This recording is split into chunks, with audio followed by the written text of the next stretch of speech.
Welcome back to Podcast Recovery, everyone. We are your hosts, David O. And Carly R. And today, and as always, behind the curtain, Eric V. Yep. Not so much behind the curtain today. Not so much. I've been a little out. Very vocal. You're strutting. I'm starting to come out a little bit more with each episode. I like it, and then there's a point where I'm just like, just shut Eric, stop making the episodes an hour and a half long with your talking. Please stop. Anyway, moving forward, we have with us our very longtime friend, great guest, Allison. How are you doing today? I'm doing wonderful. It's great to be here with you guys. We've known Allison for 10 plus years. Yeah, 10 plus years. Yeah, that's kind of crazy. Yeah, crazy. Like, we've always wanted you on. There's just so many people. Always. We've had Brad and Donnie and everybody. So much. But glad we're finally getting you on, getting your message out to the world. People are going to listen to this all over the world. There's no sarcasm. No Why pressure. are you trying to make it worse? No pressure. No, there's no The pressure. nerves. Doesn't help. You're here with friends and loved ones. And where are you from? Baltimore. Baltimore. Where'd you Baltimore, grow up in Baltimore? Morrill Park. Morrill Park. Mm-hmm. Yeah, you're a badass bitch. I used to be, not so much anymore. Now I'm a boring ass bitch. And when were you first introduced to recovery? Oh my gosh, that was like July of 2009. My older brother brought me to my first meeting. Nice. Yeah. And how long have you been clean? Oh my God, 14 years. I just celebrated. My clean date is actually Christmas Eve. Oh, really? Yeah. That's fantastic. 2009, baby. Nice. I'm old.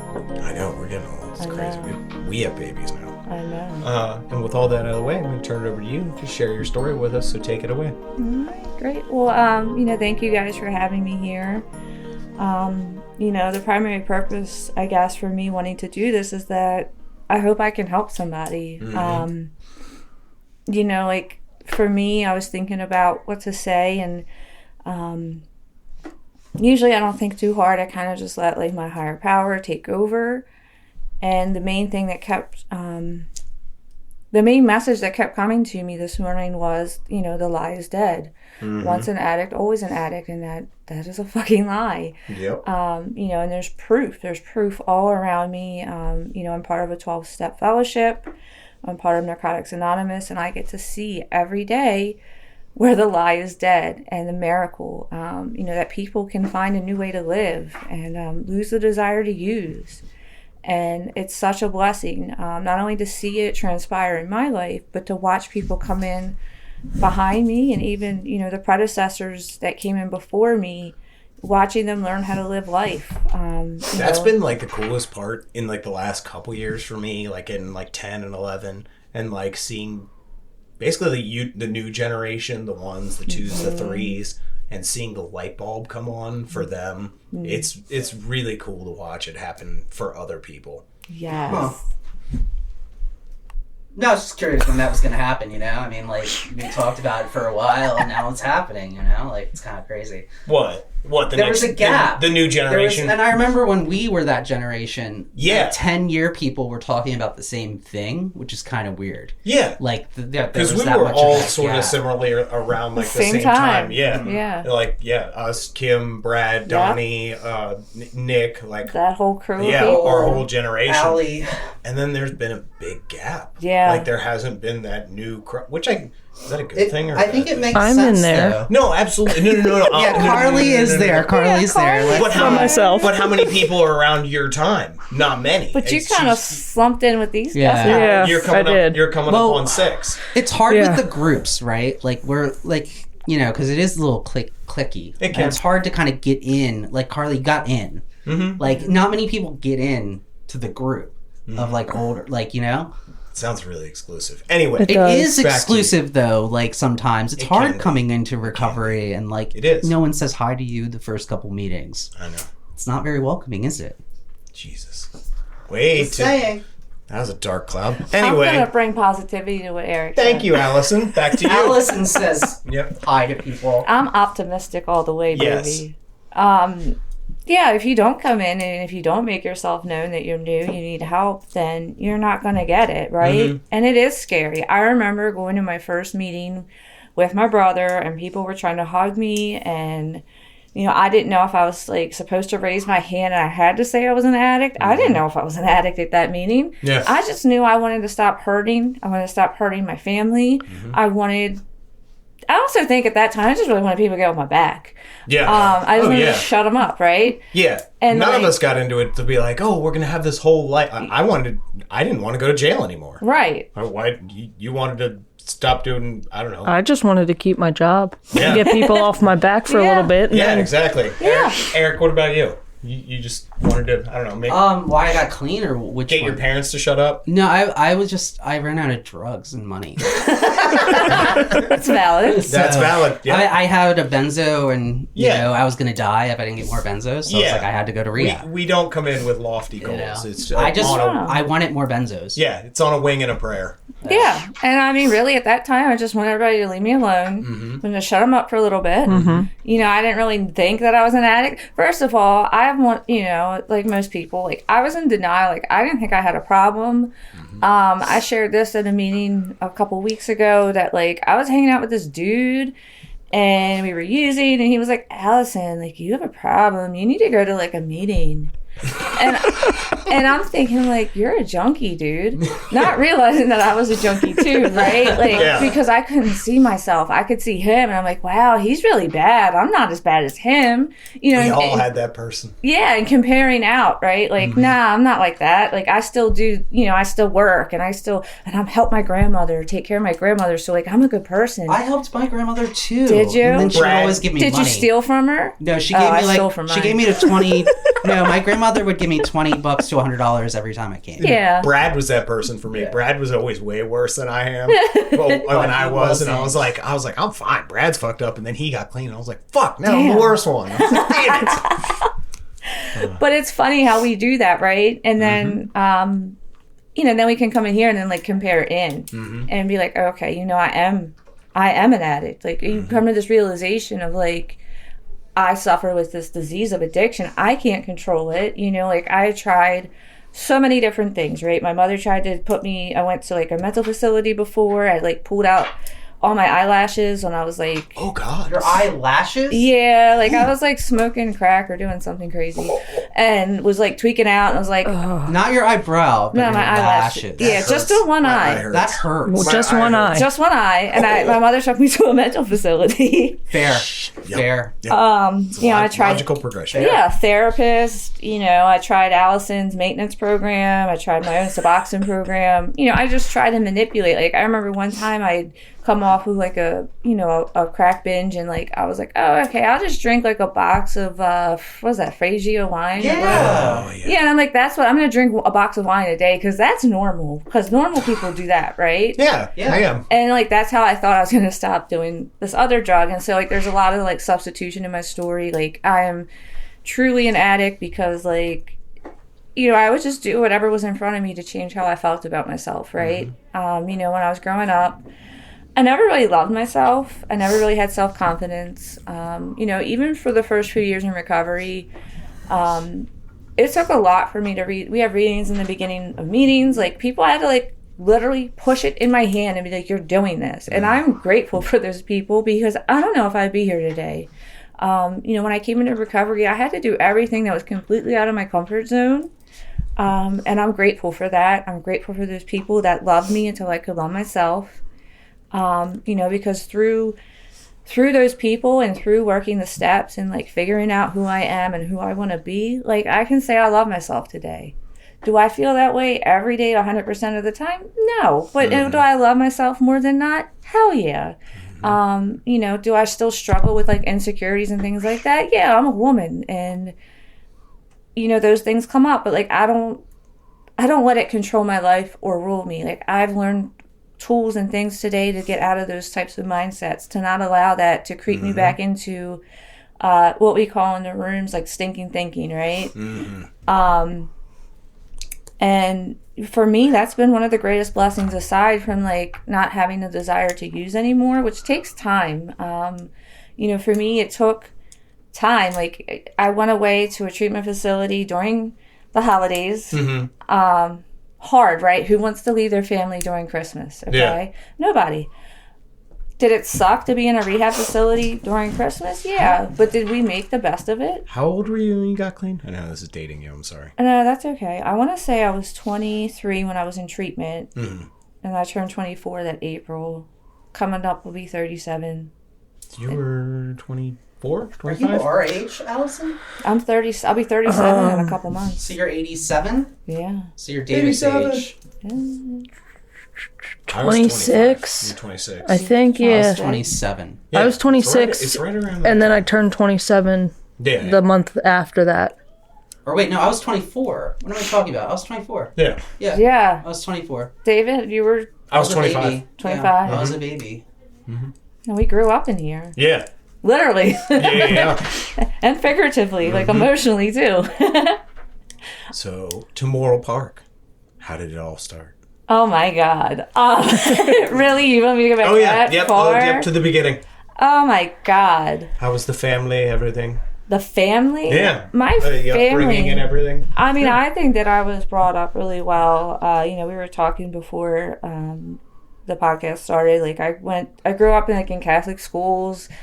I was really religious, which is not a part of our program, but that's just, how I was raised. Like I had a belief that I was raised to believe, went and did all those things along with that schooling.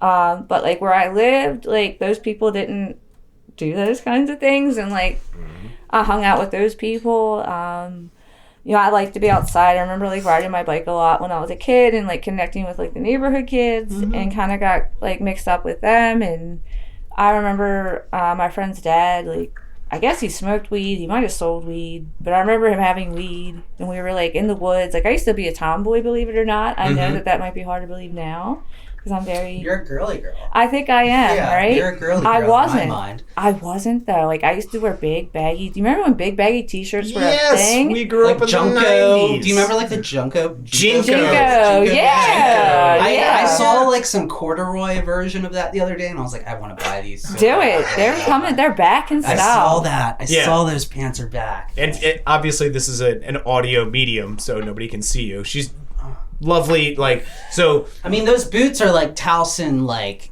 Ew. it screams Towson. No. Allison's very soft-spoken and everything. And Morrill Park, anybody who doesn't know Baltimore, Morrill Park It's not a great place. Morrill Park is not a great place. So It's not horrible. Well, It's not horrible. It wasn't so bad when I was growing up as a kid. Like where we lived was kind of like in this like valley of hills, so it was like kind of sectioned off from like the other riffraff that was popping off back then. But like we certainly had our people. yeah. And I don't know. I feel like all Yeah. the people I knew in that like generation, we were just like partiers for some reason. So, wait, though, hold on. So you're living in Morrill Park, but you go to Keogh, right? So you're getting all the county kid influence as well. Like, Yeah, I didn't hang out with them. Where is Keogh? It's Keogh's gone. in the city. Yeah, I But mean, it you're was getting right all on the- the city county, But you're like getting people like, across from the St. Agnes county. Hospital. Yeah, it's right across from St. Okay, Agnes. so it's right Keaton where Avenue. Gibbons is. Yeah. Yeah. That's right, okay. Yeah, they were sister. They were Brother schools. Brother schools. Sister Yeah. brother Okay. school. But like you partied with the city kids, but you had the influence of the county kids, right? Yeah, and I made the wrong choice. Yeah, and you chose the city kids. Yeah, I think about that all the time. I think about that all the time. But- Thanks for bringing that up, Eric. But I've learned through working the steps and like working on myself that like for whatever reason I had to go through what I went through to get where I am today. I don't know if I would be who I am without the choices I made. Like, today I can make different choices because of this program. Back then, like I knew right from wrong. I knew Yeah. the choices I was making was bad. But for whatever reason, it like drove me and attracted me. Like I wanted to be a Morrill Park gangster, okay? Yeah. No, I'm being serious. Wait, what was their gang name, by the way? I don't in know, Morrill Park? but, Because I know like- it's not like Crips and Bloods. Good. They all No, have. but I don't know. But like I wanted to hang out in Pigtown, okay, and West South Side. Baltimore. Yeah, like half my like first boyfriends came from there. From Pigtown. Yeah, they did. And none of them are probably doing well today, which is unfortunate. But this disease does not discriminate. It doesn't matter who you are, Yeah. where you're from. Oh, yeah. What you do, if you are religious, if you're not, if you're atheist, it doesn't matter, right? Like you can be from wherever and it still can affect you. I think mine, like addiction runs in my family. My dad was an alcoholic. He's sober today.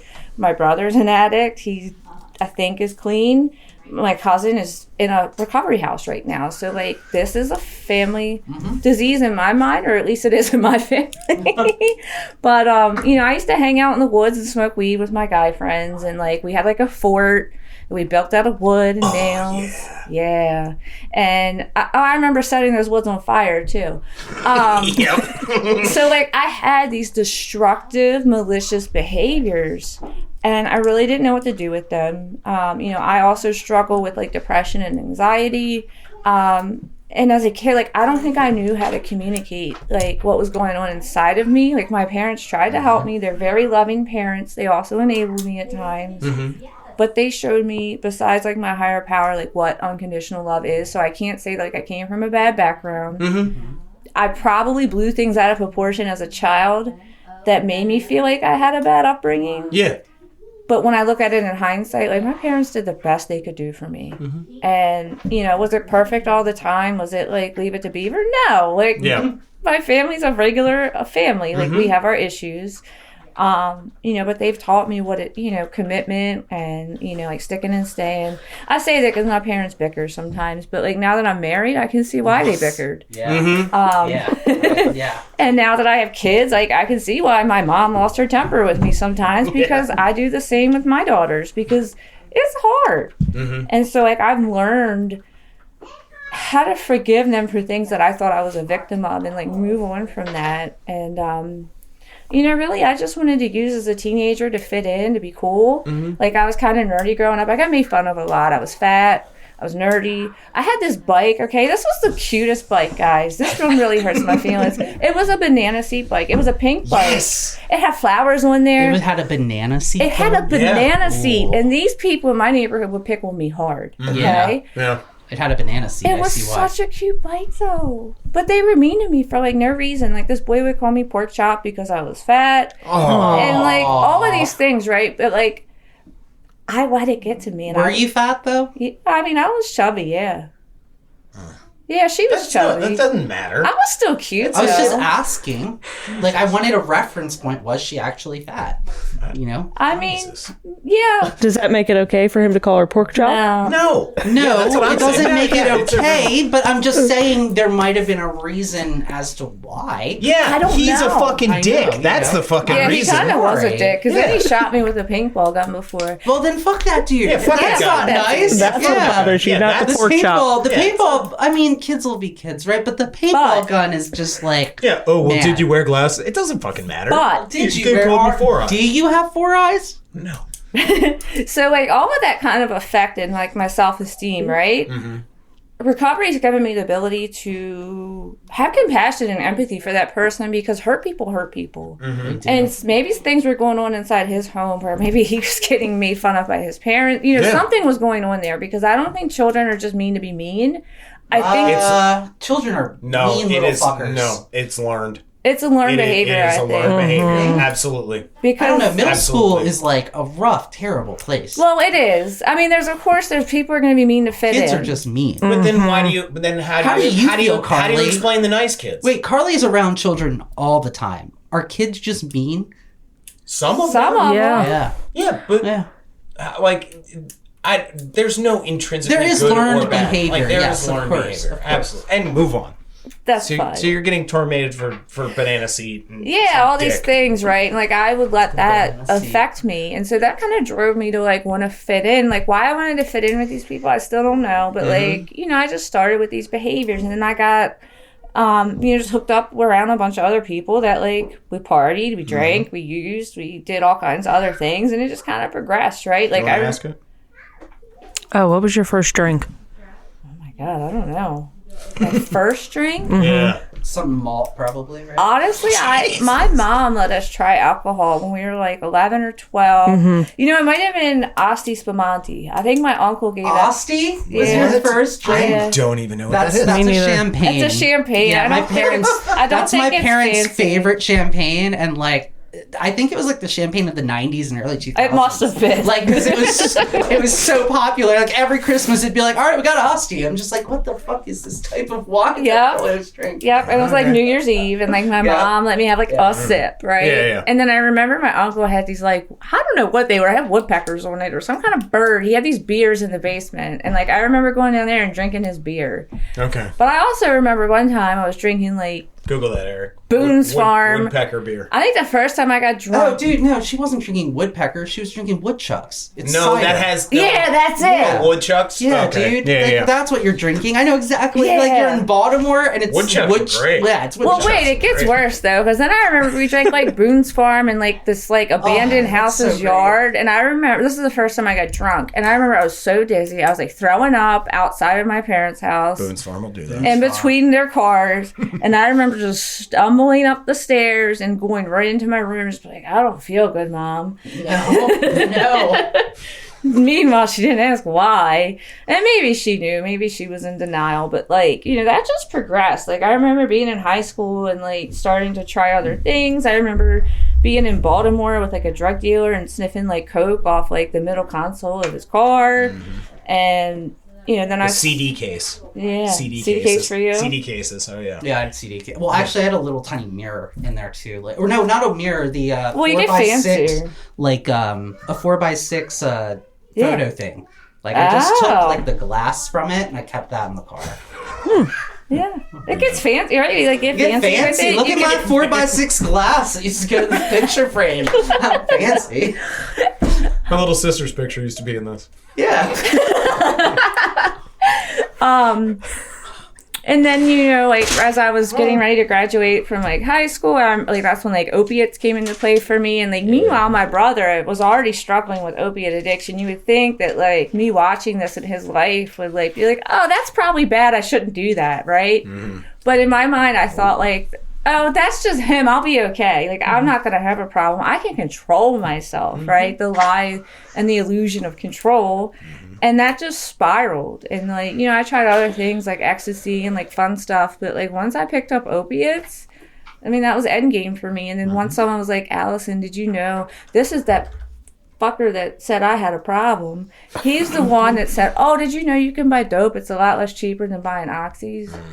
And so, you know, I was off to the races. And, like, for a long time, I just sniffed it, and I thought, well, this isn't a problem. Yeah. I'm just sniffing it. It's heroin. It's not a big deal. It's one of the worst drugs you can do. You're not shooting it. You're fine. Exactly, right?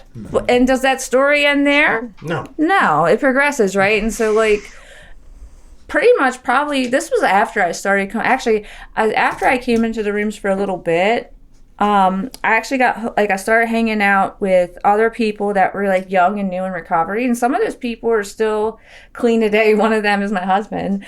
But, like, I also started hanging out with people that were, like, new in recovery that really weren't about recovery. Mm-hmm. They were still struggling themselves. Like, I'll say this, my husband's got, like, a little over a year more clean time than I do. So, like, those people kind of had their, like, lives together, right? Mm-hmm. And so I was, like, kind of hanging out with them, but also hanging out with these other people that still really weren't quite ready to, like, let go of and surrender. Mm-hmm. And ended up hanging out with them and ended up using, and then eventually ended up shooting heroin in my arm, something I thought I would never do, right? Mm-hmm. Like, I never thought that I would do that. No, you're a good Catholic girl. Exactly. Like, that was, like, one of my nevers, and, like, we talk about that. Is that a thing? Is that like I'm a good Catholic girl, I would never do this, and then you do it? I mean, it's...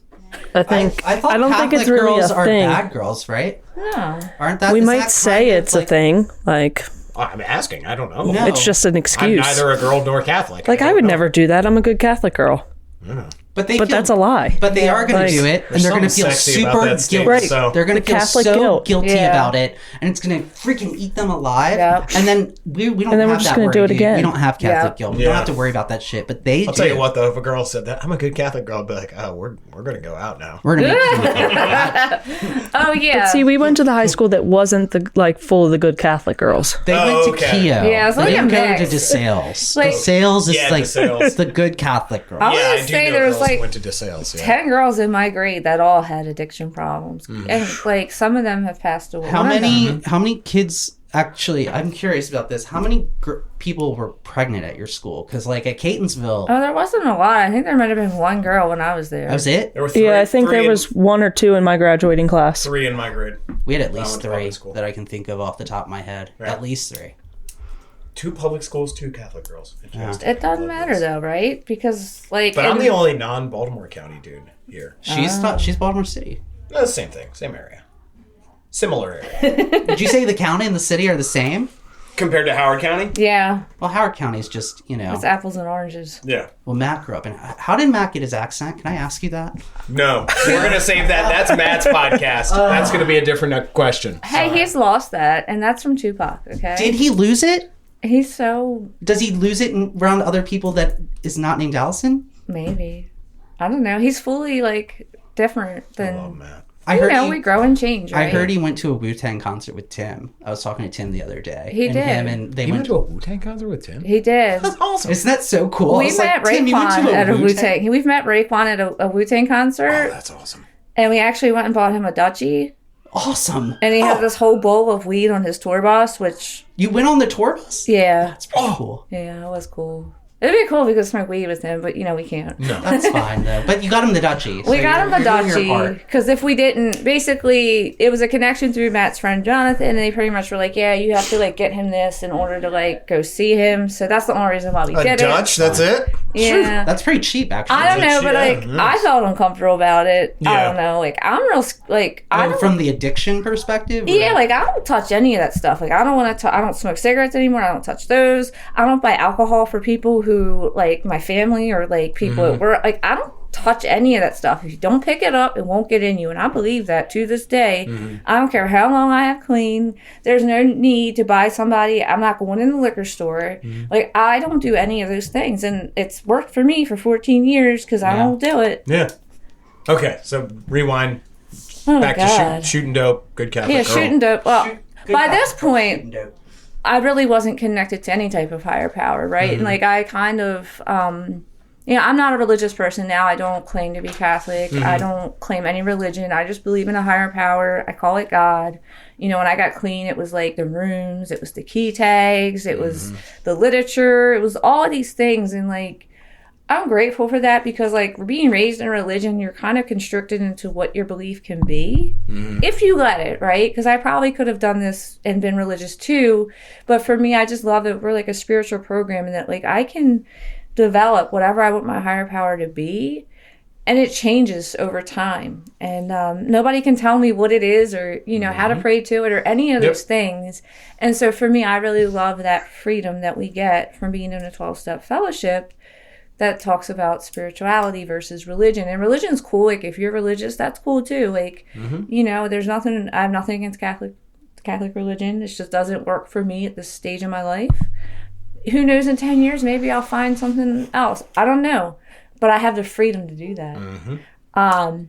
But back to like the end of my addiction. Oh, the other thing I didn't mention is like all of the promiscuous, dangerous relationships that I was in because of my addiction. Like, I was addicted to chaos and confusion. Ooh. And so, like, many of my boyfriends, particularly one that I just could not let go of, right? This guy abused me physically, mentally, emotionally, sexually.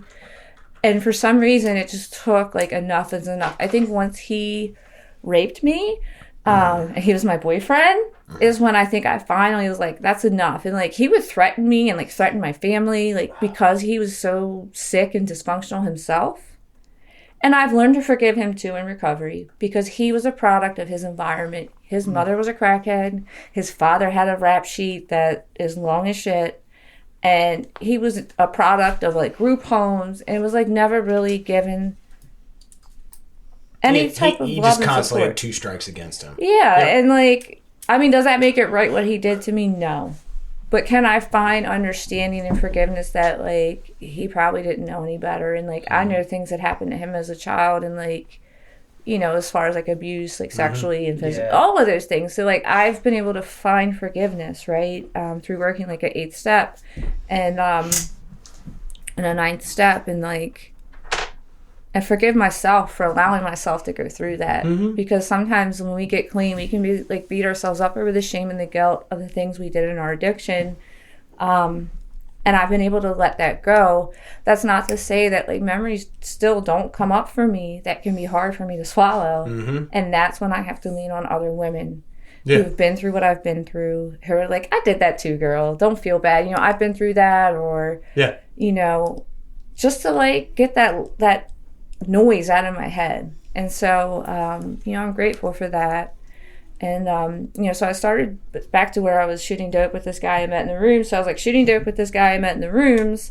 I was living in a house with this other guy that like had been around for a while in recovery. And like, I thought living with him in this house, it was a recovery house that was like no longer, it like shut down. And so he was still living there and like I was renting it out with him. But I was getting high in it. Yeah. But I thought like living with him in this place was going to help me get clean. And he was trying to help me. He was friends with my brother. He was, you know, I don't know. But so, like, I'm, like, shooting dope with this guy in this house, and he overdoses in front of me. This has never happened in my, you know, using. And, you know, my first thought wasn't, like, let me help this guy. Let me call the ambulance. Let me do something. It was, let me take his drugs and put them to the side. Yeah. And I remember walking down the basement of this house to, like, stash his shit and being like, Allison, who the fuck are you? Like, I was unrecognizable to myself. Because prior to using... That's the title. Yep. Unrecognizable to myself. Yeah, like, I would have said before, I was very helpful. Like, I was very much, like, growing up in that religious background, was taught to, like, love people, have compassion, like, all of these beautiful things that, like, I chose not to continue. But, like, I was that person at some point. And here I've turned into this person that, like, I don't even know. In my head, I could hear myself saying, Allison, who the fuck are you? What are you doing? And, like, fortunately, my roommate came home. And then gangster Allison is like, shut up, bitch. Maybe, but no. Are those the two little, like, the devil? Oh, my God. We could do a great one for you. Have, like, Angel Allison and then have, like, Ghetto Allison. Like, yo, bitch, shut up. Yeah. Stop being so soft, motherfucker. And, like, thank God, like, my roommate came home. But, like, he came, too. Like, my roommate came home. We called an ambulance. And, like, they came. But luckily, he, like, woke up. And that situation is what catapulted me into my recovery because, like, the people I knew in recovery knew I was using. The lie was up, right? Because I still go to meetings because we welcome all, you know, whether you're clean or not. And people kept telling me to keep coming back. And I did because deep down inside, I wanted to be clean. Yeah. I just wasn't ready to surrender. Yeah. And it really took, like, that situation and my mother finally not enabling me and telling me, like, you can't come back here. And, like, my mother has never said that. She's always told my brother and I, no matter what, we were welcome at her house. Yeah. And I was living somewhere else, but I was also staying at my mom's house a lot, too, because I think deep down inside I knew I needed help. And once she said that, and I knew, like, I couldn't lose my family. My brother was getting married, and he was like, you can't come to my wedding if you don't get clean. Like, there was all these consequences. Yeah. Like, I had faced other consequences. It was like, just all coming to a head at once. Like, I had other little consequences. Like, I should have been arrested so many times, guys. Oh, yeah. I got, like, a slap on the wrist, or the cops let me go because I'm a pretty little white girl. Well, yeah, it was like, I think girls have it easy. We do. Like, dudes are going to jail. That's so easy. I got, like, one time they found weed in my car in Howard County. It was like, they were like a pig in shit, man. They were so fucking happy. Oh, Howard County. There was 8 fucking cops that came. I'm like, I have weed. Anne Arundel and Howard County, the worst. Dude, I never got arrested in Baltimore City. Never. No. They were old. Like, they dumped my beer out on my floor before. They would take my shit. Yep. Because they would look at my license and see Howard County and be like, get the fuck out of here. That too. They would be like, get the fuck out of here. You do not belong here. Get out. And I was like, okay. Get out of here. Thank you. I just paid a lot of money for that Coke, but thank you. Thanks for taking that. Yeah, thanks for taking asshole. Now I have to go get more. Yeah, that's not going to an evidence room. I know where the fuck they're going. Right? Anyway. So, like, all of these things came about at the perfect time. And, like, it forced me to, like, I called the rehab place. Well, I called the detox place, right? Because, like, for me, like, I had detoxed on my own many times, like a dumbass, like, kicked on my own. And it's not fun kicking dope, okay? It sucks. Nope. But, like, so, like, I was like, let me get some help this time. So, like, that way, like, once I get to, like, that breaking point of being sick, like, they can treat me medically. They can give me fluids. They can, you know, help me so that, like, I'm going to be miserable. Yeah. And so I did that for like 3 days. I called that place. Not my mother, not my brother, not my friends. You know, no one was forcing me to do it. Nice. I made that choice for myself. Yeah. And then from there, I called different places and got myself into a 28-day program because I felt like I needed to take it. Like, I quit my job. I just stepped away from everything because for the first time in my life, I realized, like, Allison doesn't know what the fuck she's doing. I don't know how to live life. I don't know how to stop getting high. And I surrendered. Yeah. And that was like one of my first of many like spiritual awakenings that followed in recovery, right? And so I just put my all into recovery. I went to 90 meetings in 90 days. When I first got clean, I didn't have a job. I had a car. My mom took the keys from me and said, you're not responsible to drive this car. I don't trust you. You're living here now, because I went home after the treatment facility, and like I had to follow other people's rules and not do whatever Allison wanted to do. And I'm grateful for that. And it gave me the opportunity to like ask people for rides and like reach out for help and get connected with people in recovery that wanted to be clean instead of being mixed in with people that weren't really ready. And like, unfortunately, like it was like right before my brother's wedding. He got married in February after I got out of treatment. The guy that I was using with, who I would call a friend, okay? Just because we were using, like I still cared about him as a friend. Yeah. He overdosed and passed away. His name is Jason. He left behind a beautiful little boy. And, you know, I could have done one or two things when that happened. You know, I could have let it affect me so much that I would choose to mask it with drugs. Or I did the opposite and I let it catapult my recovery even stronger. Because what it made me realize is, because we were using the same drugs for the same people, it was a matter of time before that was my story, right? Jails, institutions, and death. I'd already been in some institutions, not quite jail yet, but I'm sure that was coming, and death. And so I used his death as a flame for my recovery. And so that his death wouldn't be in vain, that somebody out of, you know, us two would make it, right? And, you know, and I'll never forget him because he played a part in my recovery. I wish that, you know, for me, I wish that he could have done the same. But, you know, sometimes, like I've found when people pass away that I've known, whether it be through childhood or recovery, and they just can't get clean, that sometimes their suffering ends when they die. It doesn't have to be that way. Like, we don't have to die. But sometimes for some people, that's just the way it is. And I don't know why. And that's why I'm not God. Like, I am not God. I don't know why I'm here and they're not. But I'm going to take that advantage of this chance I've been given, and I'm going to make something of it. And I've used that my entire 14 years of recovery. All right. Fantastic. We definitely have some questions for you. Who would like to start? Do you want me to start? Is that why you're looking? No, you started last time. Carly, do you want to? No, I'm good. Okay. So David's just going to take it upon himself to okay. You haven't gone first in a really long time, so, you know, I think it's your turn. I've been good. Okay. I'm going to start with a fun question. We're going to kind of embarrass Matt a little bit. That's okay. He likes it. Yeah. So I want to know something just goofy, funny that Matt does that you know about because you've known him for 15 years now. And it was, so Tara told us about Pat D. Yeah. What's he do? So the way that the kids and her know that he's awake every morning is he just lets out a really huge fart. I believe that. Every morning. And so that's the baseline we're going for. What's something funny that like Matt does, or just something quirky about Matt? Oh my God. Oh, this is good. I don't know. You don't know? I'm trying to think of something funny. I'll tell you one thing. He's turning into his father because, like, there's certain things that he wants done a certain way. And you wouldn't think that about Matt because he's so chill and laid back. He's very laid back. And so it's like, come on, really? Like, he'll be like, we really... Oh, Ava doesn't want to sleep at night. Our daughter's 4, and she's just... Sleep training's a bitch. She just doesn't want to sleep. She's very needy. Our other daughter's too, and it's kind of like, bye, see you later. I'm going to sit here and talk to my animals till I fall asleep.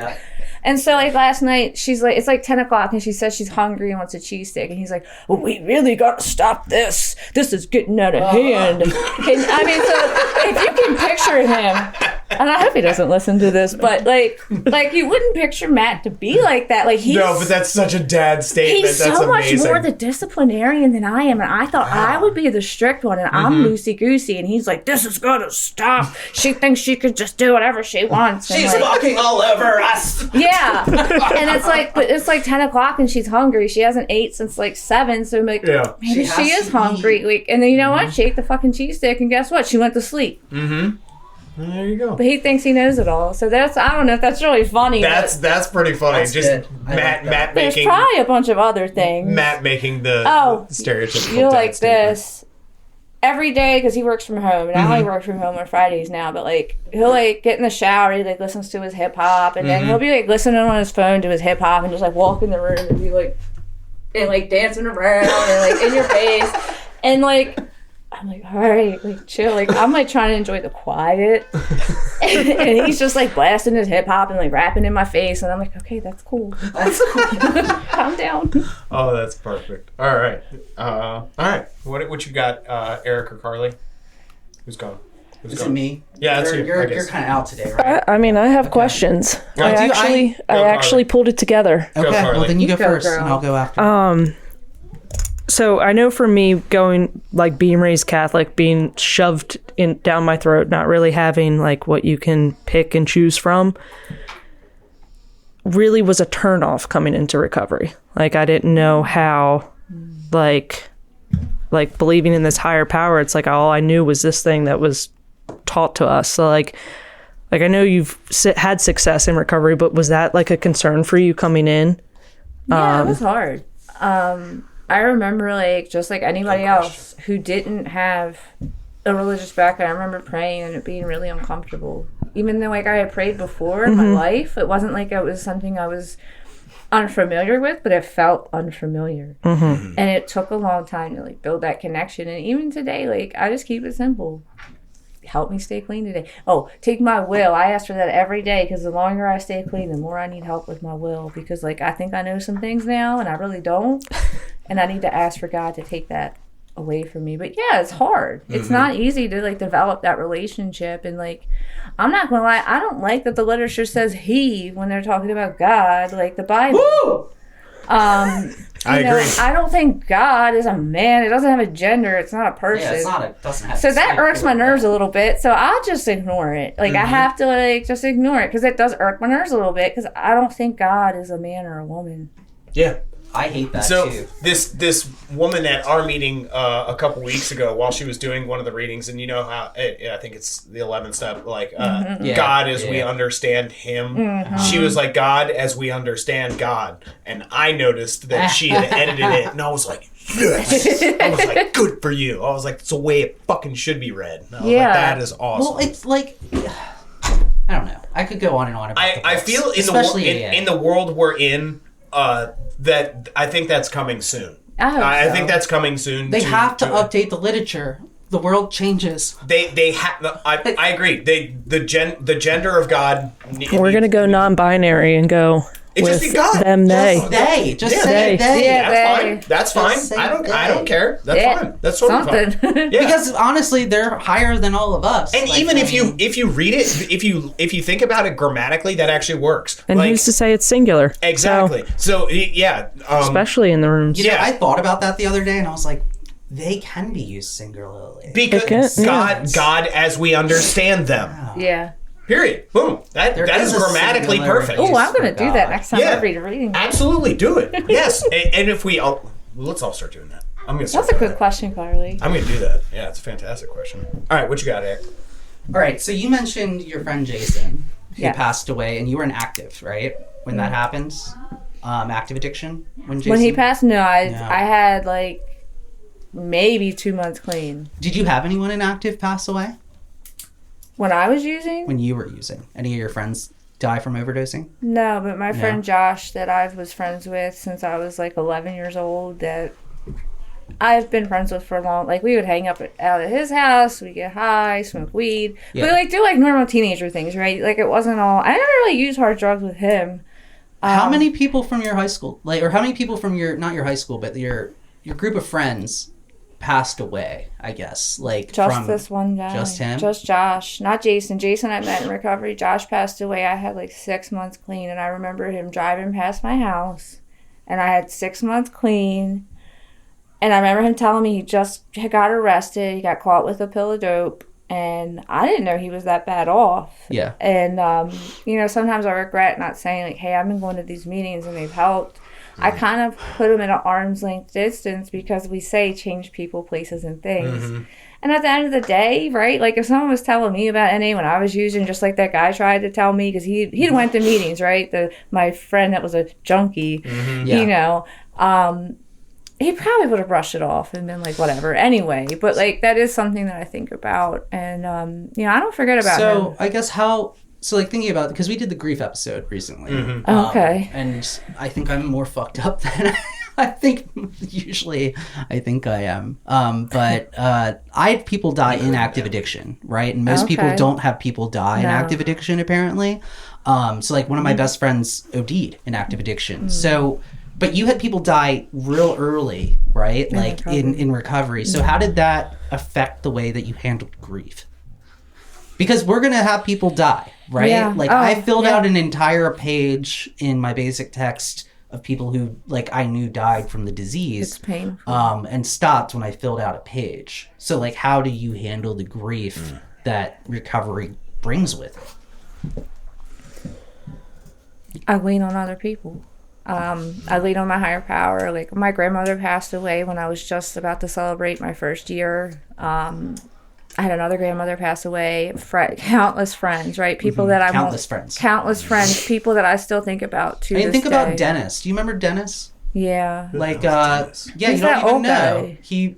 But she knows because good it was description. Matt and my sponsee He was a brother. sponsee brother of Matt. And he just. I think he about Andy died. a lot. Do y'all remember Andy? I remember Andy. He man. just had such a beautiful soul. You were around for Andy? Me? No, I No, was. you. Yeah, You were around for Andy? yeah, I knew Andy. Andy's my husband's uncle. What? Oh my God. Yeah. So Allie, did you figure that out with Allie? Not till after the fact, but yeah, Wow. it all connected. So Fucked up, man. yeah, Connected. yeah, it really fucked my husband up. Like he stopped going. Yeah, He was in college when that happened. Andy was so fucking cool. Yeah, that's what I hear. Yeah, Andy was Yeah. cool, dude. I never knew him. Amazing Because person. he was in my home group for a while. And he died. Yeah. Yeah, but you know what? I try to take. It sucks. It hurts, right? Yeah.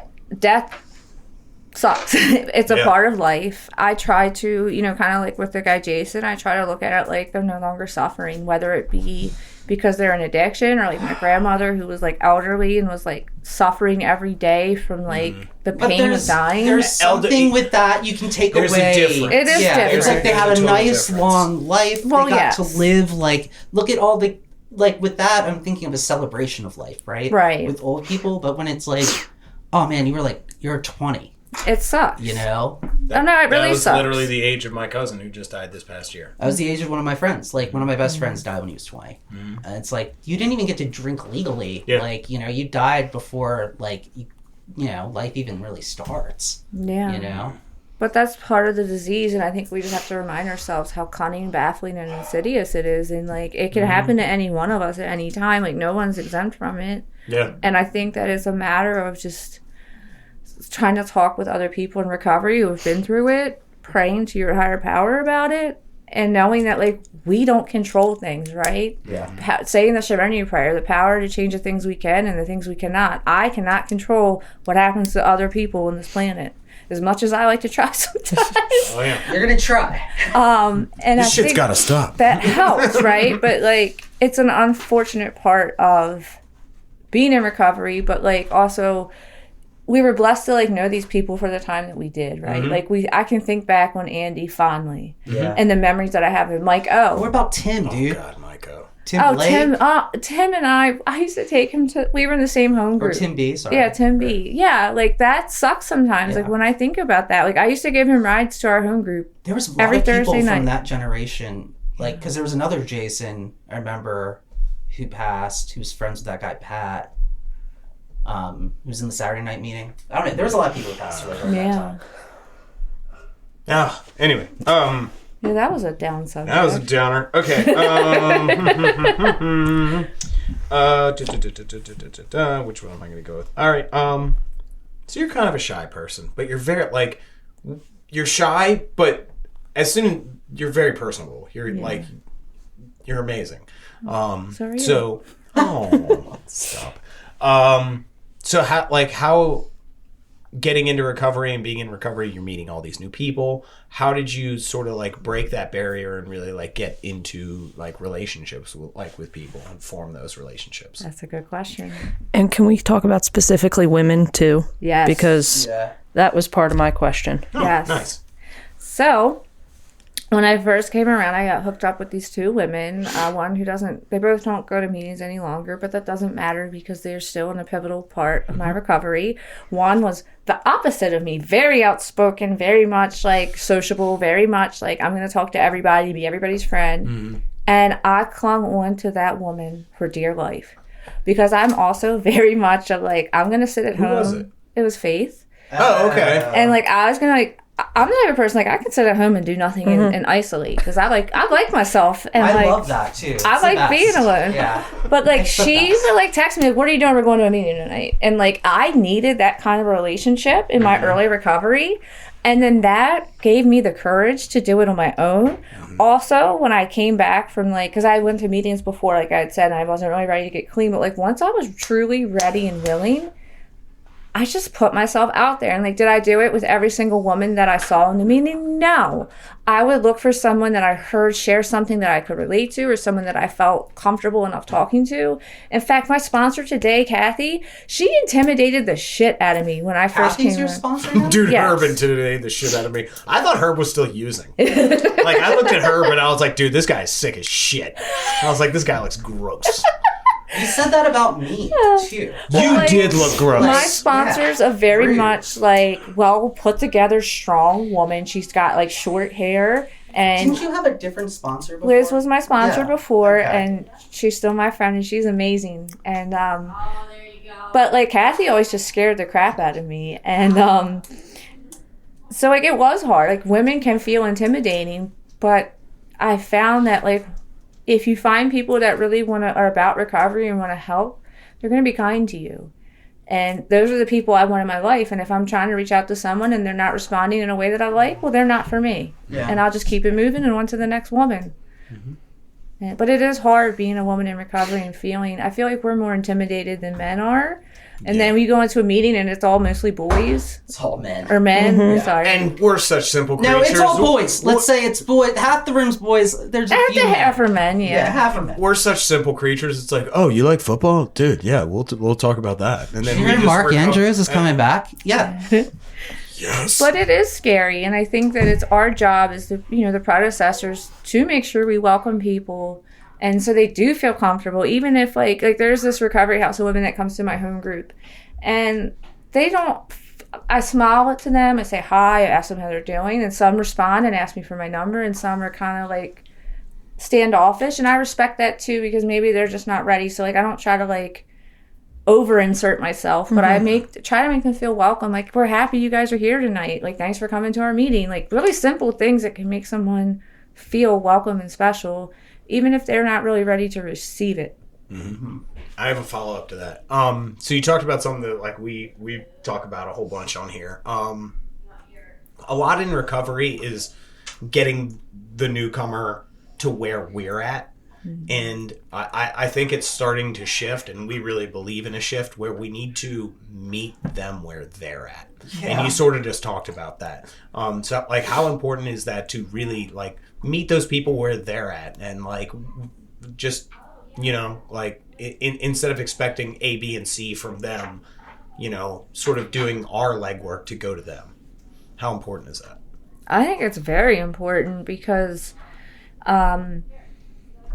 I don't know, for instance, so I talked about my cousin who's in a recovery house, something I've been praying for a really long time, and I'm so proud of her. I picked her up last night and took her to a meeting by my house. Nice. And she met this lady, and the lady was super sweet, super receptive, told her she was open to sponsorship, like all the things you want to hear when you're putting yourself out there to another person. Mm-hmm. but then when we got in the car, she said the night before she went to a meeting and she has the good old phone book. Oh, yeah. And she's getting women's numbers, and this girl was like, she like mouthed to her, like, I'm not sponsoring. And she said that the girl like slammed the book down and she gave it back to her, and she felt very unwelcome by that. And I said, well, you have to remember, like, we're in a room full of sick people. I wouldn't call her. Oh, yeah. I wouldn't deal with her. Like, not everybody's not for everybody, and I think, that's okay too. And that's kind of like what I was saying. Like, I think it's important that, for one, that's not how we should treat people. Whether she wants to sponsor someone or not, she's still gonna just put her number down. Why does she have to say it? Exactly. You know what I mean? Exactly. She's just trying to be a bitch. Yeah. She was trying to be a bitch, Like, and I told her that person's not for you. Mm-hmm. There's so many other people you'll get to know, and the people that want to be there for you, that's the people you need to cling to. Did she say it unprompted too? Like, oh, I'm not looking to sponsor anyone. That's kind of how she made it, but my cousin's like 63 days clean. So I know. I get where she's coming from. Well, I don't know, too. like, is it her perception? I wasn't there, so it's like a he said. Well, it's really just a she said, because it's all, I'm only getting one side of the story. I don't know if she's just perceiving that way because she's so vulnerable. Yeah. Mm-hmm. But, it's my job as a person of recovery to, like, reassure her that, like, not everybody's going to be like that. Yeah. And then it just reminds me of how important it is to make people feel welcome. Mm-hmm. Can I sponsor women right now? I told her this. I'm not in a place right now where I feel like I have anything to give somebody. My kids are really little. I work a full-time job. But I do things that I can for right now. Is this permanent in my life? No. I've sponsored tons and tons of women. Mm-hmm. I just don't feel like it would be fair. Can I give a woman a ride to a meeting? Hell yeah. Mm-hmm. Can I be there to take calls? Hell yeah. Can I do all these other things to be helpful and of service? Yes. But would I sponsor someone right now? Maybe, but I feel like it just wouldn't be fair. Would I go out and blatantly say that to this girl that's, like, asking me for their number? No. But if she called me and, like, got to the point where she was asking me, what I would probably say is, this is what my life looks like right now. Mm-hmm. I really don't think I can give you what you need, but if you still want me to sponsor you, I would do it. You'd help her. Yeah. I would do it. Like, do I think it would be fair to them? Probably not, because I barely have time to do what I need for myself. Mm-hmm. But this program has taught me to always give back. Mm-hmm. Whether I feel like I'm capable or not. And maybe that's me downplaying my capabilities. Maybe I'm more capable than I even think I am, really. Two young girls or two young children, like, hard. It's hard. Yeah. And the best way I heard it described, it was by Matt S. He was like, it's basically like trying to attract a feral animal. Like a wild animal. He was like, Sponsy? Yeah. Well, no, like just a newcomer in general. Like, because we're all just these feral creatures coming in, and like, how do you attract a raccoon? Like, with food. Yeah. And then you hug it and you keep it forever and you domesticate it and you're like, you have little hands and I'm going to teach you how to do things. That works. That's what we do in our home group. Yeah. We have treats at every meeting. Yeah, fun fact. We hug them. We're going to do a nature fact real quick. Raccoons wash their food.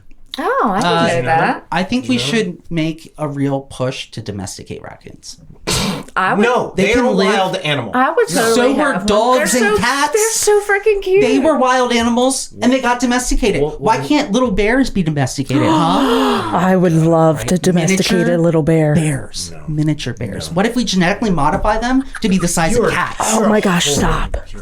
I've had this idea since I was in middle school. Okay, so what have you been doing with your life? What have you been doing? I've not Drugs? I haven't been making genetically modified bears. Well, you've been doing it wrong. I know. All right, what do you got, Eric? So my next question is... Go ahead. What? Go. Do we want to keep talking about bears? No. Okay. I mean, yes, you do. Well, I actually, I'll do this. We do these like 5-minute presentations about ourselves at work, and I put a Fur Friends page on there, and I put my my dream friendships. That would be a crow, an octopus, and an ocelot. So this is I've given so much thought. Fella. Actually, 2024, my goal this year is to befriend a murder of crows. That is my actual goal, and I'm going to get there.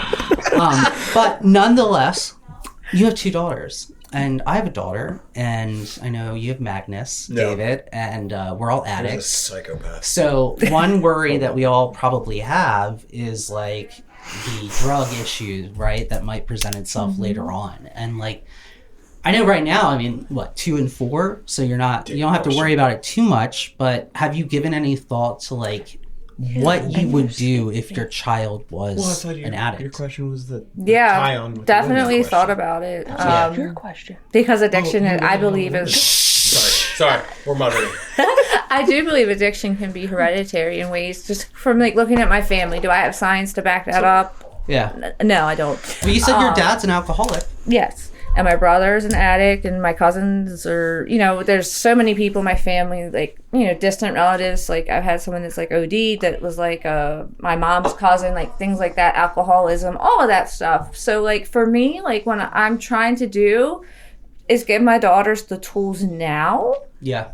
So that they don't feel like they need to use drugs to cover up how they feel inside, and like to teach them like how to love themselves. Like, Matt is the sweetest. This is something that might embarrass him, but this is the sweetest thing in the world with both our daughters. Some daddy Matt stuff. But both of our daughters, because he knows I struggle with my self-image. Like I said, I love myself today, but like there's some days when like I can be hard on myself. Mm-hmm. Oh yeah. And so like he will pick up our daughters in front of the mirror and has a little song. He goes, "I love myself."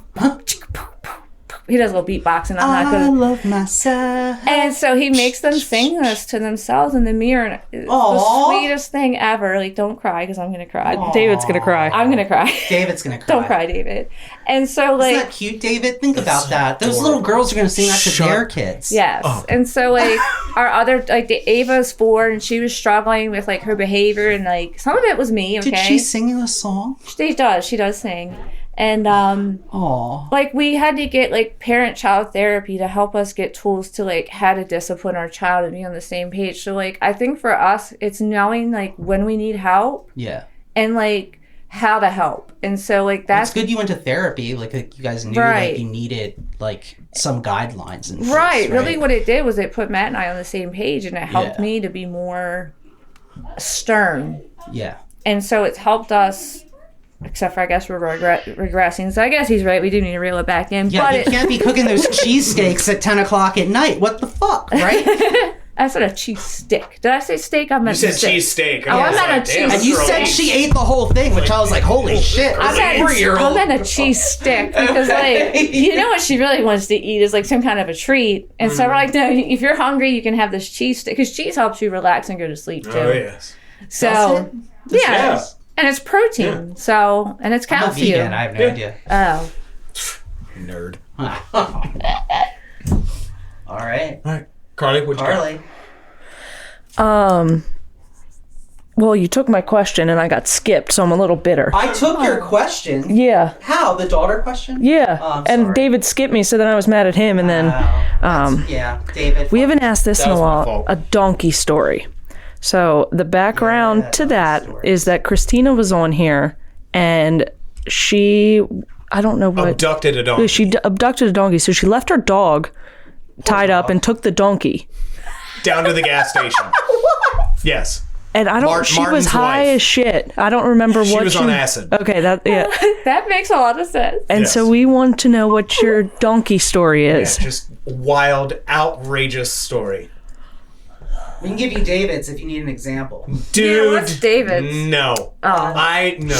David's is that he used to shit in golf holes. What? Because he thought. Do you know how many episodes this? I've been re-listening to all the episodes. You know how many times I bring it up so much. So he used to think because we'll never let you forget it. Yeah, he used to think like that rich people would like get like a hole in one and then reach down, there'd be poop. But what he did not realize, I freaking love that. Fuck the rich people. But wait, what he realizes is this kid who went to a country club, you're really just fucking over the grounds crew. So the grounds crew goes down, clean out the whole. And then it's like, wait, there's shit on my hand. Some poor guy just changing the golf hole. I fucked over his day. Yeah. David. I had lots of them, though. Like, I was terrible. I was terrible. Donkeys. I'm trying to think, guys. It's been like, I feel like I'm so far from that person. Yeah. I'm trying to remember. I mean, I'll tell you this, like driving in the city, like I had to pee. Like, I remember I was rolling one time on ecstasy and I just stopped in the middle of the street opened my door and like sat on the side and peed right there. Like, Well, I've done stuff like that this week. Like, I mean, what's a real donkey's? I opened my car and I peed. but y'all can do that. But you have stomach Yeah. issues though. Yeah. You have Girls can't gastrointestinal do issues. that stuff. Well, you just have to it's squat. different, I Yeah. don't know. Like, I David was like, "Yeah, they do. They don't do." think I did anything that crazy. I mean, that's really hard to beat. I mean, It is hard to beat. Those are hard. Carly's was pretty dark. What was Carly's With my the collecting the change. No. Yeah. Well, the gnomes. The yes, gnomes? is the one. Well, I was on shrooms and like I saw these gnomes But I thought like that's growing like one of the out. most like that's like one of your best moments. That is because now I have an obsession with gnomes, but when everybody asks why, I can't tell them that Yeah. I was like on shrooms and I had this whole like conversation with these gnomes that grew out of this tree or river in Salisbury. out of this river. Yeah. Like this is the whole thing. No, the dark one, the messed up one is that in high school, one of my good friend's little sister had Oh fuck! Chemo. I remember this. or had God. cancer, so it ended up tying into that. But we wanted to party on the weekend, so I brought in my Skippy peanut butter jar to collect our change and go cash it in so we could buy shit for the weekend. And it wasn't intended to like go around the whole school, but people started asking like, "Oh, what is your change jar for? What is your change jar for?" So we ended up saying that it was to buy my friend's little sister Christmas presents, and she was at St. Jude getting treatment. That's when you and bought we your ended ticket to up hell, right there. with That's over $300 I believe it. from people that was just giving their loose change, and we went and You had a good time to the that coin weekend. star and boss ass party. turned it into cash, and then had a great weekend too because her family was. It's what you wanted. Did she survive? She did not. Fuck! You're going to hell. No, she's not. That has nothing- $300 was not gonna change that outcome. That's She did addiction. not pass away until I was in college. I was a junior in college, and she had. Okay, it was years later. It's not because Years she later. didn't get the $300 in change. That would have Yeah. made no difference. A Not and the B did not make $300, you No. know, it's the perception. You know? So she would have been a freshman in high school at that point when we did that. And then she was in remission and was able to come back and try to be as normal as possible in high school. But then the cancer came back, and I was a junior. We were juniors in college when she passed away. So she was 18-ish when that happened. Yeah, it's really fucked up. What was yours, Eric? What was your donkey story? I don't really have one. Yeah, yours are all just sad. Because mine are really weird. Like, it's Yours like, were weird. It's just like, oh, and it doesn't really happen to me. I'm just like, yeah, like that dude is a girl, or that girl was a dude. What do you mean? That's like totally normal. Where to other people, that's their donkey story. It's like Eric was doing cocaine, and this woman came in who was a stripper or a hooker, and then she went into the bathroom, and then she was a guy, and I was like, and like Eric wasn't even weirded out by it. But you know, stuff like that. that wasn't weird It's to me. not weird. No, that wasn't I don't weird to have us weird at all. stuff. I don't No, know. well, we also went to like the Hippo and shit like that. Yeah. I Did spent you? a lot of time down in the Hippo city. in Baltimore. Yeah. Yep. I don't They have had like the a best cocaine. I bet. I don't have a donkey story, but I remember this one. This is the first and probably last time I ever tried acid. And we Yep. got it in these sugar cubes, right? And it was me and the guy I was dating and his friend, and we're driving around the car the whole night, which is stupid, right? Why would you take acid? And I've I'm done driving. that I've too done it before. too, and but- it's Hell the yeah. dumbest. There's like one person who always likes to drive on Dude, acid. I did it during a blizzard and it was amazing. Oh my Were god! you driving? In hindsight, it's a bad idea, but at the time, it always seemed so much Yeah, fun. and so Oh, we're yeah. like driving around, we're like, this shit, they gave us some fake shit. This isn't working. Meanwhile, everything is we're cracking up. And we're like, they just gave us sugar. This doesn't have acid in it. And we're like, oh, sugars. And Oh, sugars. we're just like cracking up so hard because it was working. Yeah. And then I remember we drove to downtown Baltimore, and I think I saw a lady, I think, and she had a suitcase, and she was walking like a pigeon, like this. Walking like a pigeon. And I'll never forget that. I kind of wish I would have did more acid back in the day when I was using, because that was fun. It was a good time. Yeah. Good time. I'm going to give you a second question. I'm good because, Manifestations? oh, well, no, we're good. Just go ahead. Here you go. Go. Okay. How has your addiction manifested in recovery? Oh, why'd you have to ask that question? It's One I always ask. ask. So, Well, let's see. There's been various times throughout my recovery where my disease has manifested itself. One has been shopping. Particularly, this is a constant for me is Ben and Jerry's ice cream. Oh yeah. What's your flavor? Netflix and chilled. That's a good one. It's Is my that a favorite. flavor? What's you? It's a newer flavor. Yeah. Netflix and chills. Yeah, it's Yeah. delicious. I don't have one anymore. I just switch. And I try Tonight something Dough. new. Okay. Those are my constants. Tonight Dough and then Netflix and chilled. I like the Americone Dream. Oh, that one's That's good. delicious. I always liked fish food, but I think that's Matt's favorite. the Fish one food is good. in my freezer right now is like the mint cookie chip or whatever. Oh yeah, solid. You're all speaking gibberish to me right now. Oh, because you're vegan. Shut up, vegan. They have dairy-free ice cream. Yeah, they have Matt they eats have it. vegan I Ben don't and really Jerry's. like ice cream that much. Oh, I wished I didn't. Because that really it hits those little Oh yeah, the pleasure. Oh yeah, the pleasure. What are those things called again? the dopamine receptors. Yeah, that. Yep. Thank you. I was gonna call it the other one, but it's not. Yeah. Yeah, it really be hitting that in my brain for me. So food is a good Sugar, one for chocolate. Hell yeah, food. Hell I've yeah. gained and lost the last 20, 30 pounds since I've been clean. That's okay. You know Yeah, what? Sometimes, I feel you there. if I need to eat ice cream to deal with something and it's a one-time thing. I mean, I try not to, right? But, no one's perfect. Ben and Jerry's better than heroin. Pretty much. I mean, if it helps me get through a day, right? Absolutely. Why Yep. not? Yeah. That's really behaviors. So behaviors can be a big thing. So just acting in ways that I don't want to because I'm not focused on my recovery. And that's kind of where I've been at recently, and that's where I'm really trying because I've had these kids and I've set a foundation for myself and it's been working up until recently, and so now I'm trying to plug myself back into my recovery, and God's been kind of doing it for me because I had someone else ask me to speak at a meeting last weekend. I celebrated. There's You're this doing a meeting. podcast. I know this podcast, not a meeting. And then I took my cousin to it. All these things are presenting themselves to be all right, it's time to get back, not integrated, but plugged fully back in. Yeah. The pandemic was really hard. I feel like that isolated me from people. It isolated all of us. And I feel like I'm just now coming back from that and ready to be back in meetings with people. Oh yeah. And it's been good for me. Yeah. I don't know how you guys feel about this, but it was literally a whole year of trauma. Yeah. For the world. I loved it. And they just wanted us to keep working and keep doing it. It was great. Y'all I mean, just I keep didn't have to going. go Just places, keep working and everybody's dying around you, but just keep working, keep doing your job, keep making us money, shut the fuck up and do what you're supposed to do. I was a I have trauma. we were essential employees. So the only thing I do miss from the pandemic was the lack of traffic. Oh my god, Yes. you worked at the other place yeah. then. Yes, Yeah. you were an essential employee. I was motherfucker. an essential. That's when I switched. I switched in 2020 to the career I'm in now, and that was still an essential employee. Did you switch before COVID or after? No, it was in the middle of COVID. Oh. I switched in May of that year. Really? May of 2020, Was it I got the May? new job. Yeah. Holy shit, dude. Yeah. But anyway, the traffic, there was nobody on the roads, and it was great. I know.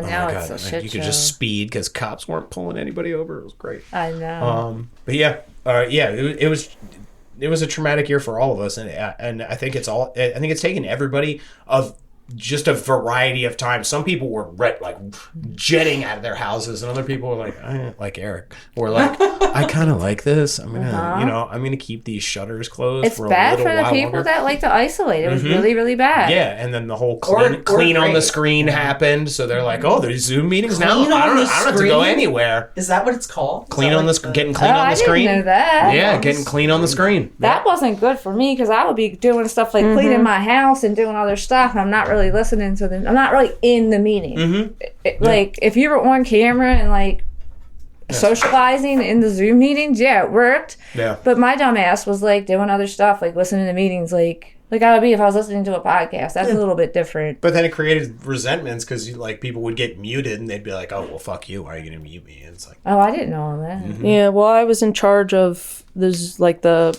Zoom meeting for Let Go, Let God. And so that was my whole responsibility during the whole meeting. So mute people? not really mute people, but make sure everything was running Yeah, smooth. it's Right. not Well, good. yeah, if someone's unmuted and they're vacuuming their house or their dog's barking, that's disrespectful to everybody on the meeting. Yeah. But You were just doing your job, girl. yeah, it was crazy. You got anything else, Eric? I'm all out, dude. I'm on. Yeah. Do I have one more? Bu-bu-bu-bu. Yeah, I'll ask this last one.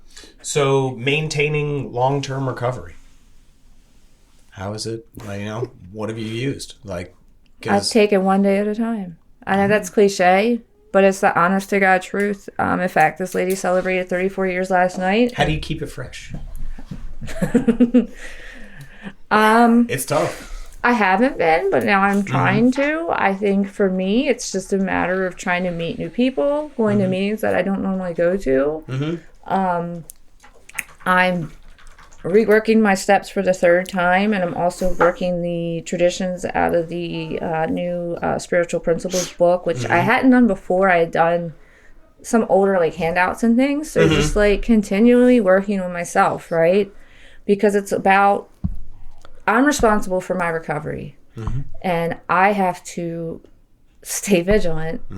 And in order for me to maintain all of the beautiful blessings I have, like those children, my sweet husband, my career, my home, like to live a comfortable life, right? And just to live, like I have to put my recovery first. And so for me, it's that, and it's also knowing that like if I don't do these things, I'm gonna die. And that keeps my ass on fire for recovery, because my higher power shows me whenever I start to pull away and I stop doing all the things you hear when people relapse and they come back and they're like, I stopped going to meetings, I stopped praying, I stopped calling my sponsor, I stopped working my steps. They use, right? And as soon as I start doing some stuff like that, I make mistakes in my life. Am I picking up a drink or a drug? No. But am I creating issues in my own life that I don't want? Yes. And then that puts my ass back on that chair. Nice. Yeah. And at least for me, like, I think people need to like allow themselves to have a process of ebb and flow, because like in early recovery, we're going to meetings 5, 6, 7 days a week. We're like 5, 6, 7 times a day. We're doing all the things. We're staying out at Double T till 2 a.m. And then we grow up and we get jobs, we get careers, we get houses, we get bills, we get kids, and that stuff scales back. So like that's okay, because you're not always going to need the same things at different parts in your recovery, and allowing yourself that growth is essential. Essential. And seeking that, like being able to like work for that to be able to be self-sustaining in recovery, which you and Matt have done a great job of, because you're not going to 7 meetings a week anymore. I wish I could, man. We had some fun when we first got clean. It was good times, Those were the good old days, man. But yeah, David and I talk about that sometimes. Yeah, staying out pre-responsibility. The midnight meeting was such a blast. It was 1 year or 2 years clean, and dude, we would just sit on that bench for till 3 a.m. Now I can't. It's hard to even stay up till 10. My God. I'm like exhausted. Oh. Yeah, it takes me 2 days of recovery time. I couldn't do it. I was like, how would I be able to even stay up that late? Because I wouldn't get home until 2:30. Yeah, it's not happening. Yeah. No. But all right. Well, I think that's all we have for you. So we would like to thank our guest Allison for joining us today. Woo! Yay! Fantastic job. 1 quick minute talking to anybody out there who's struggling, needs to hear a message of hope. What do you have to say directly to them? Take it one day at a time. Be easy on yourself and be vulnerable. Get help. You don't have to do it alone. Our program talks about never alone, never again, and it's so true. What I couldn't do by myself, I can do with a group of other people who are just like me. Whatever your addiction is, find those people and gravitate towards them. Real quick, did anybody else totally when you first came to the meetings and everybody's saying all the reading, the chants that we do together and shit like that? I didn't know them, so I would be sitting there just mouthing the words. I would totally mouth along like I was a part of. Why did that come up? The best is the first anniversary. So when you do the addicts prayer. And no one knows the addicts. Yeah, no prayer addicts seeking recovery. Never die. I didn't know it, so when my gratitude speaks when I care and share, blah, blah, blah.